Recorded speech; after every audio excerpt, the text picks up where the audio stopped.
Hi friends, Vijayawada పాయకాపురంలో electrical scooter కొని ఒక వ్యక్తి ఎంత బాధపడుతున్నాడో ఒకసారి మీకు వీడియో చూపిస్తాను, చూడండి. నేను విజయవాడలో ఉన్నాను, ఫుడ్ డెలివరీ చేసుకుంటాను. నేను ప్రజలకు చెప్పే విన్నపం ఏంటంటే, ఎలక్ట్రికల్ టూ వీలర్ అసలు కొనొద్దండి.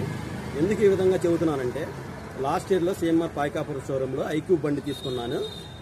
లాస్ట్ ఇయర్ తీసుకున్న బండి ఈ సంవత్సరం బ్యాటరీ డెడ్ అయిపోయింది.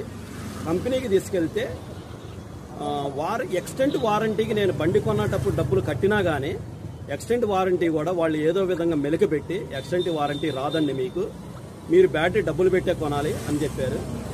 డబ్బులు పెట్టి ఆ విధంగా కూడా ఓకే చేసి డబ్బులు పెట్టి 32,000 పెట్టి బ్యాటరీ కొంటున్నా కానీ బ్యాటరీకి ఒక్కరోజు కూడా వారంటీ ఇవ్వరంట. అప్పుడు ఏ విధంగా మనం ఈ టూ వీలర్స్ మనం వెహికల్స్ కొనుక్కోవాలి? ఈ విధంగా 50 రోజుల నుంచి వాళ్ళు నన్ను నరక యాతన, మానసికంగా క్షోభ గురించి నాకు 50,000 ఆర్థిక పరంగా నష్టం చేసి